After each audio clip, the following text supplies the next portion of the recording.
Hi, welcome to episode 7 of Renewing the Conversation, a series of interviews where we talk to leading industry professionals and experts about renewable energy and heating, with a focus on the home and what challenges face the industry and homeowners. Today we welcome Richard Lowes, Senior Associate of the Regulatory Assistance Project. Richard talks to us about rising energy prices and how the government will try to install over 900,000 heat pumps per year as proposed by the Committee on Climate Change. Before we get started, we would like to say a huge thank you to today's sponsor, the Ground Source Heat Pump Association, who are aiming to decarbonise homes and businesses and electrify heating by strengthening the reputation of the UK's ground source energy industry. If you would like to find out more about ground source heat pumps, please head over to their website www.gshp.org.uk. Don't forget to hit the subscribe button below and please show us your support by giving us a thumbs up. Enjoy the interview.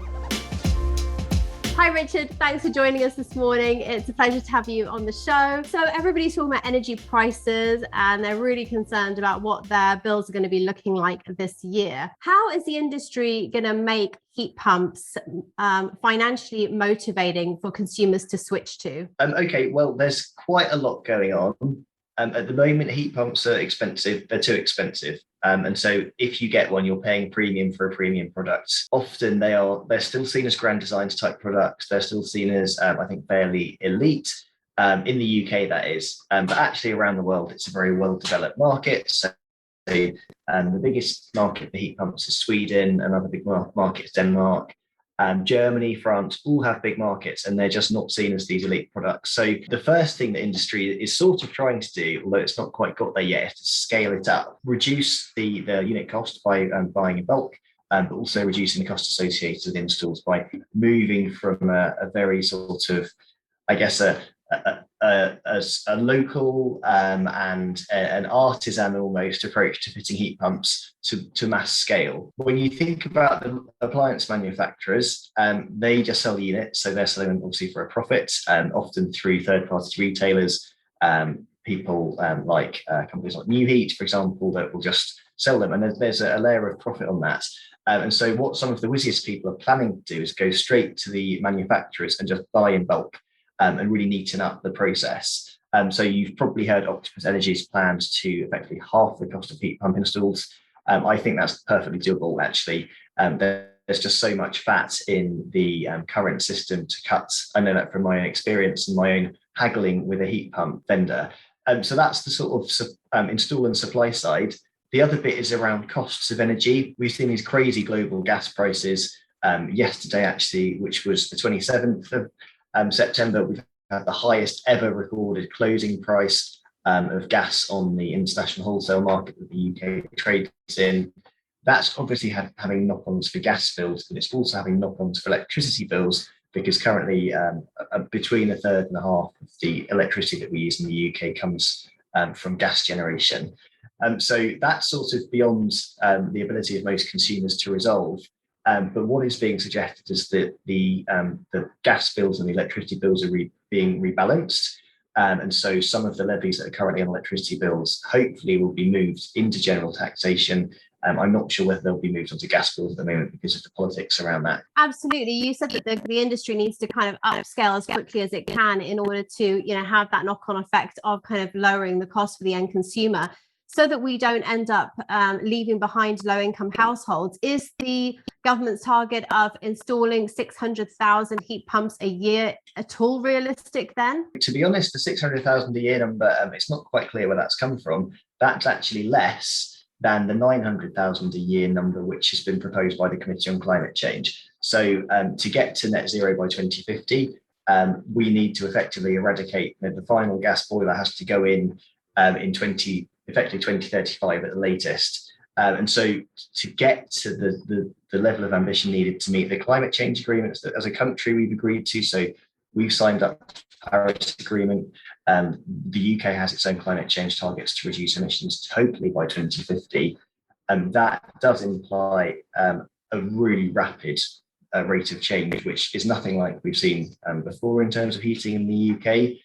600,000 a year is extremely high. 900,000 a year is, of course, even higher. It's not impossible because we've seen other countries do similar things. So Sweden's the best example. They did actually have a similar growth rate of heat pumps, and they have moved rapidly towards heat pumps in Sweden and also district heating. So the growth rate implied by those numbers is high. It sounds scary, but it's not unprecedented. In terms of protecting the poorest in society, heat pumps do cost more than a gas boiler. And I think we expect them to continue to cost more than a gas boiler for the foreseeable future, just because they are a more niche product at the moment. But having said that, actually, they're not complicated things. I know you guys have got one, I've got one. All that's in the box outside is a compressor and a fan. There's some sort of whizzy electronics, but a lot of the cost associated with heat pumps is with the first install, with getting the radiators the right size, getting the pipes the right size, just making sure it's all functioning efficiently and properly. You've only got to do that once. So there's this issue, whereas it's a big capital cost that we're facing, this first time switch for lots of households to heat pumps. And the appliance isn't that much more than a gas boiler. So once we've done the first switch, we sort of don't really need to worry too much. The market should be quite self-sustaining and it won't be much more expensive. But in the interim, while everyone is switching to their first heat pump, if that is the technology for their house, support is needed. And in research that I've been involved with, we've basically said that anyone who is struggling to pay their bills or is in maybe a lower income group, they should have full installation paid for.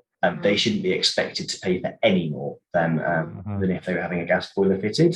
And I think actually we could say that more generally, because that first time it's a big change for people. And why should you just have to lay out all of this capital? So I'm a big fan of saying actually that the government should step in here, and much of this should be grant funded. Once that first grant funding happens, then it never has to happen again. It's just sort of an upfront investment, but we somehow need to get over this hurdle.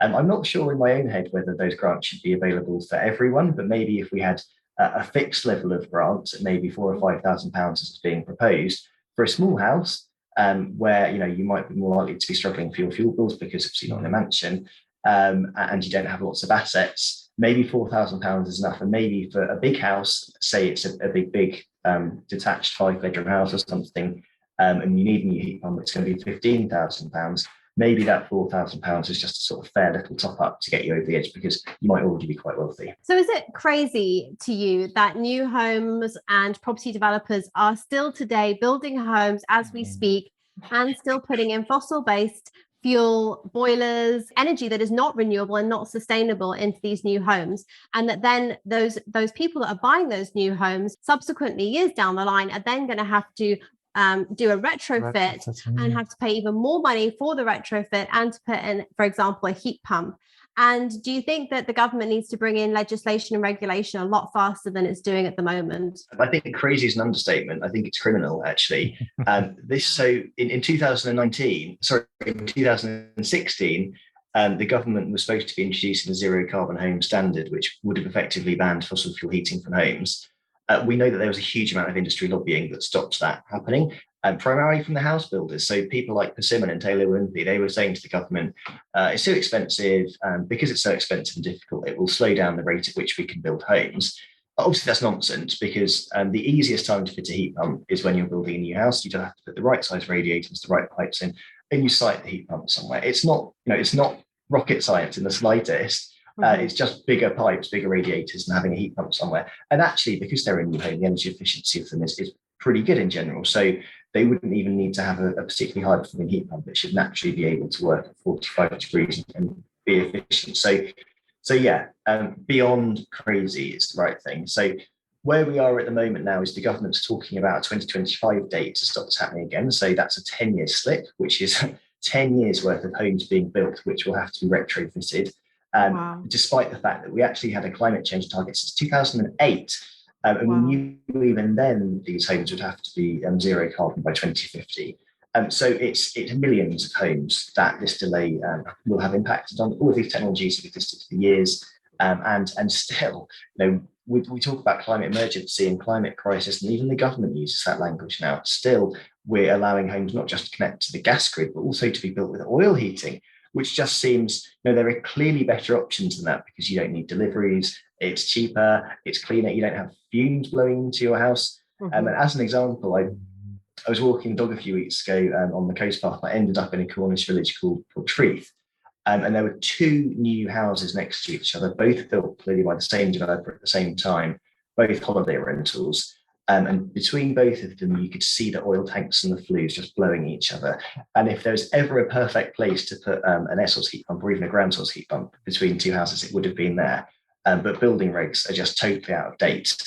The trouble is, it takes years to come in these things. So you do have to get the industry ready because they've got to plan. Taylor Wimpey works off big master plans for sites. So they will have a development that they'll just copy and paste and put somewhere else, which is depressing for its own reasons. They need to be able to integrate where the heat pump goes and where the hot water tank goes into these plans. And so it will take some time to come in. And so actually, because there's been so much slip, now 2025 maybe looks like a realistic timescale.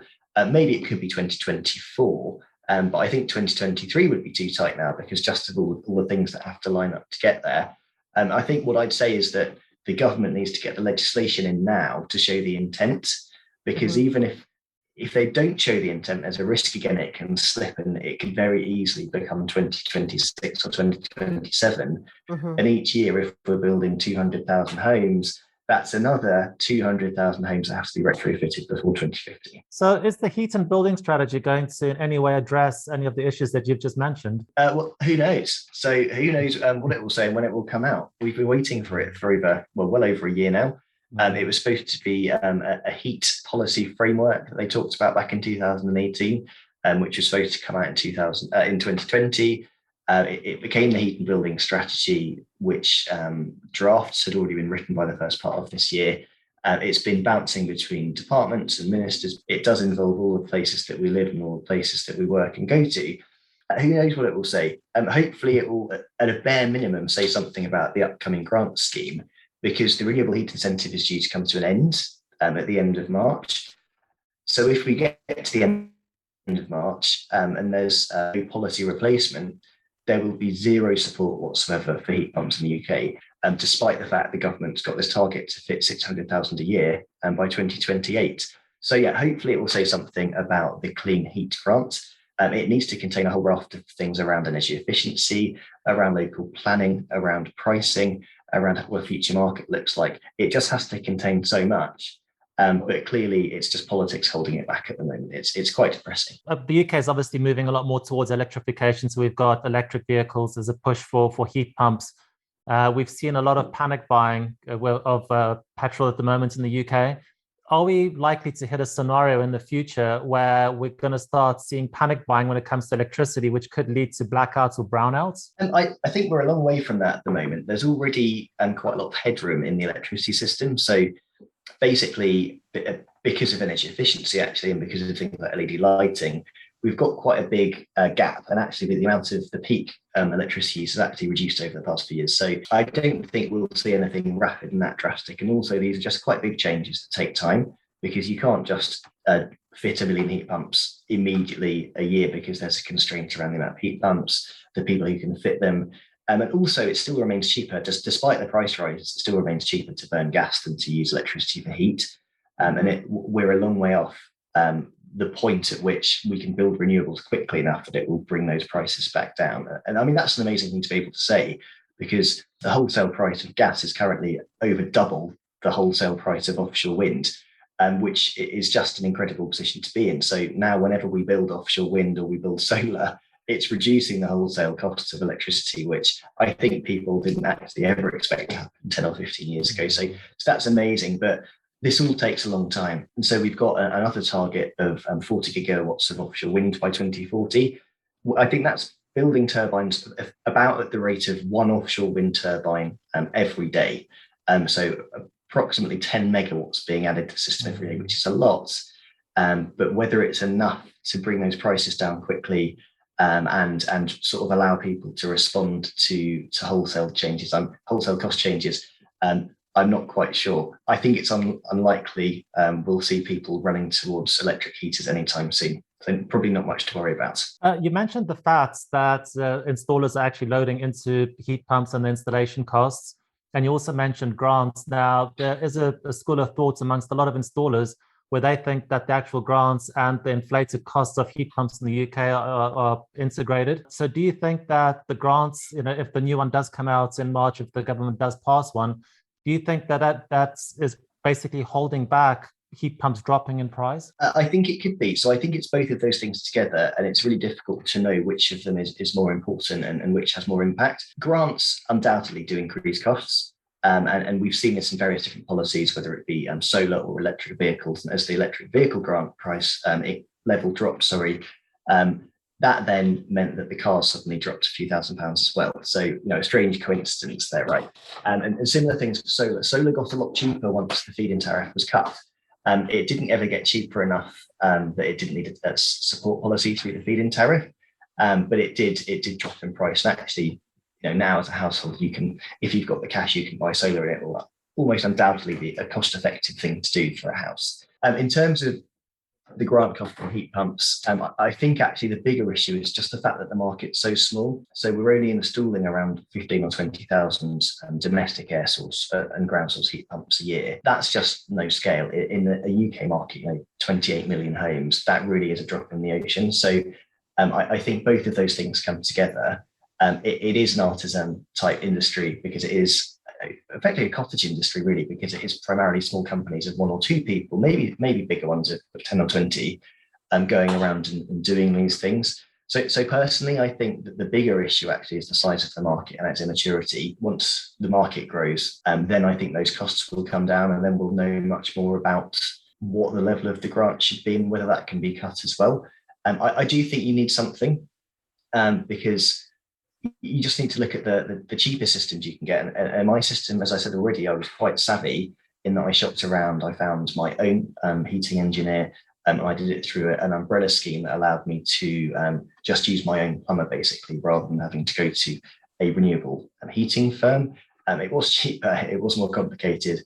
And in the end, I actually did have to go to a renewable heating firm to finish it off. But I think, there are issues. There are always issues with policy and subsidy.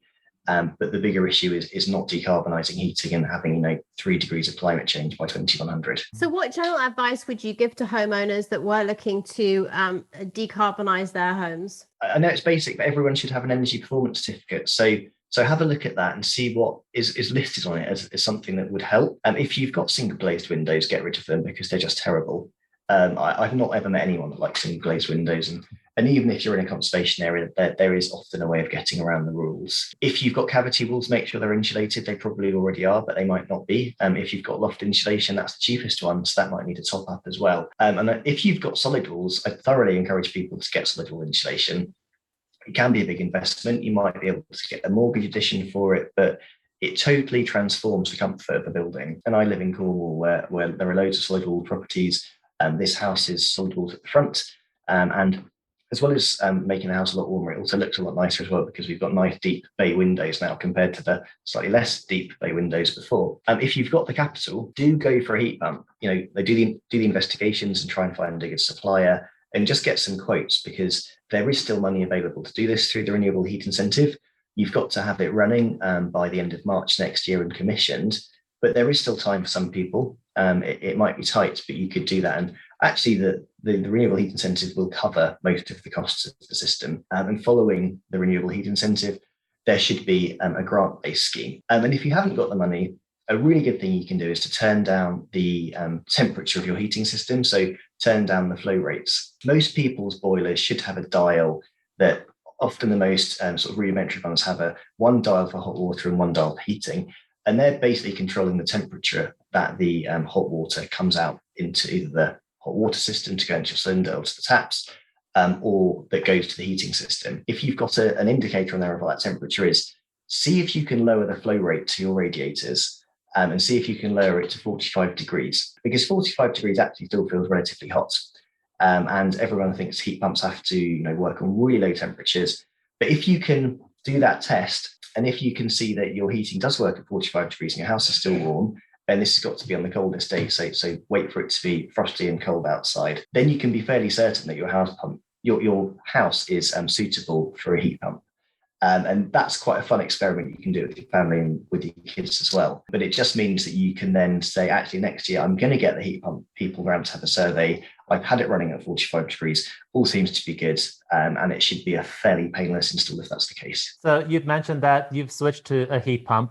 How have you found that from your own personal experience? And are the running costs comparable to your previous central heating system? Yeah, so I switched to a heat pump from a gas boiler in this house, but actually I never lived in a house when it had a gas boiler because we did the renovation works when we first bought it. Interestingly, the previous house I lived in actually had an air source heat pump as well, the house that I was renting.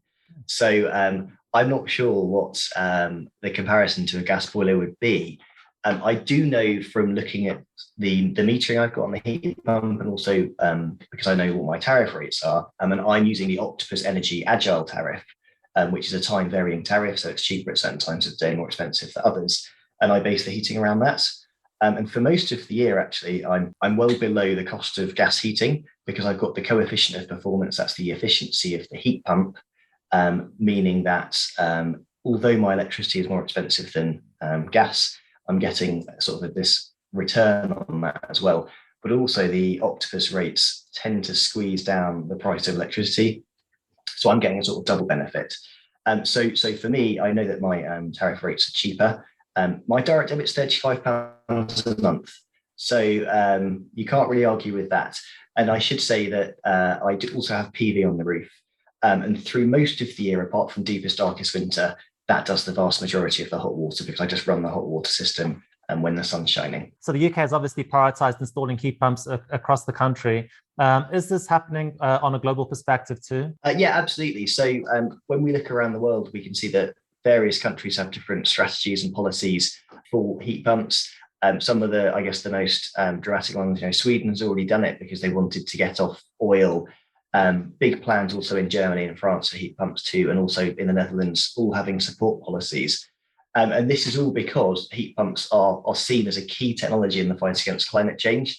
If you are trying to get away from fossil fuel heating, there are really very few options. You've got solar thermal, but that only works in certain environments and it doesn't provide heat all of the year. And you've got electrification. And beyond that, currently operating, there's really not much else.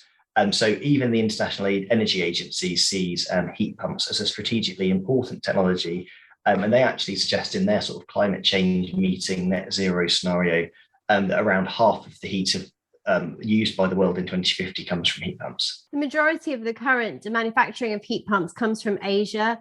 That's where we're getting a massive bulk of the heat pumps being manufactured. We're seeing a very, very small niche market with regards to manufacturing of heat pumps in the UK. In fact, I can only think of 2 brands off the top of my head.